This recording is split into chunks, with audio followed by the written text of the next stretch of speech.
Good morning mga Lodi. Ngayon, meron tayong pag-usapan. Update ito dun sa UFF, United Farmers, kasi alam naman natin nangyari yung migration. Sana lahat ay natanggap nila yung kanilang token, na-refund yung mga token nyo. Kung meron kayong problema, pumunta lang kayo dun sa Telegram ng UFF kasi very responsive naman yung admin dun. Okay? Tutulungan kayo kung paano ma-solve refund nyo. Okay? Eto na nga, ang bilis. So, nung una, wala pa silang liquidity. Okay? Hindi mo pagsama ang dalawang token pero ngayon kompleto na sila. Ang maganda dito, meron silang bago itong DAO project. So i-test natin siya. So meron akong natitirang Ufx. Punta tayo sa UF Grain. So makita nyo, meron akong inilagay na 22 point. Sabihin na natin 22 UF Grain. Okay? So yung mapansin nyo dito yung APY nila is 43,882%. Napakalaki. Tapos, makikita mo na dito yung ROI mo, return of investment for 5 days. Yung rate niya. So, sa ngayon, 8.69%. So, nababago to every time. Siyempre, pag dumadami yung nag-invest or nag-stake dito sa DAO, lumiliit siya. Pero sa ngayon ay eto yung kanyang return of investment for 5 days. So, for example, bigyan kayo kung meron kang 200 na UF grain. So, magkano ba ang UF grain ngayon? Papakita pa dito. Ang UF grain is 0.914. 914. Ano ba yan sa peso? Is 9 pesos. Okay? Check natin So, ang UF grain ngayon is 0.194.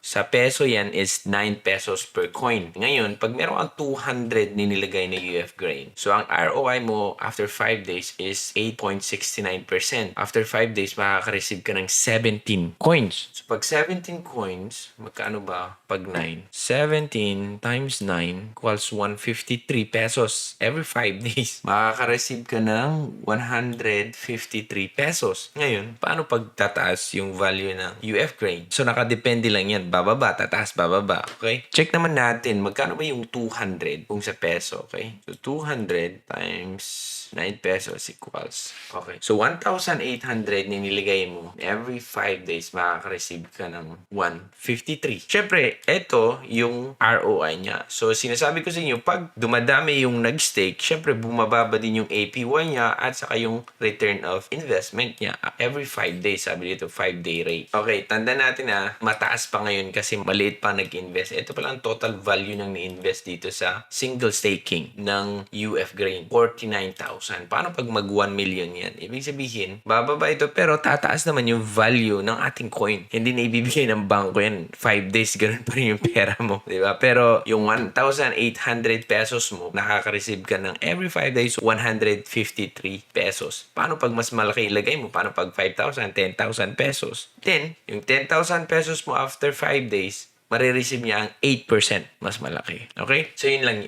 Gagawin natin ngayon pero hindi dito. Ito yung na-stake ko, 22 lang. Kasi ito yung reward ko dun sa nafa-farm ko. Okay? Kaya binabalik ko dito. Ang meron ako dito is UFX na tanggap kong reward. So, ang gagawin natin is i-stake natin. So, pag dito ko sa main website nila, punta ka dito sa may DAO. UFX tayo. I-click mo yan. Ngayon, kailangan connected yung wallet. Meron itong balance na 47 UFX. So, ang isang UFX ngayon is $1.43.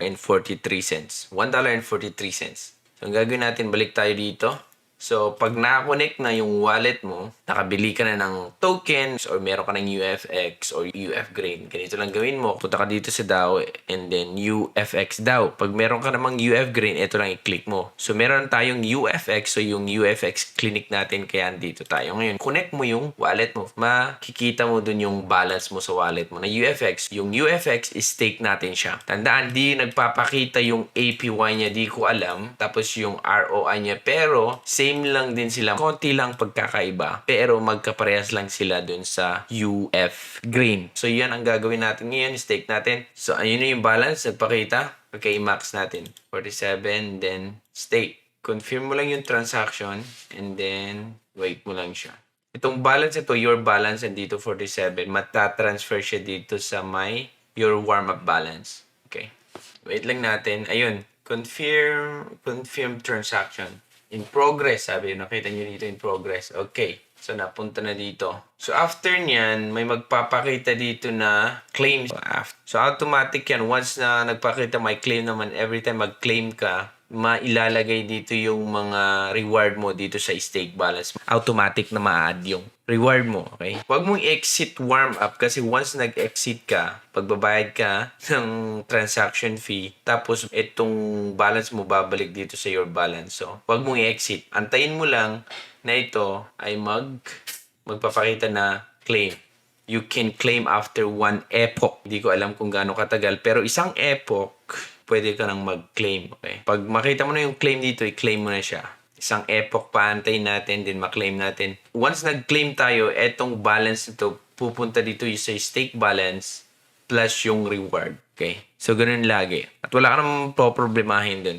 So, ganun lang yung bagong staking dito sa DAO. So, yun lang guys ang ating tutorial dito sa Ufx. Kung meron kang question, ilagay ko yung link ng Telegram at Discord ng Ufx. So, maraming salamat and see you on my next video mga Lodi.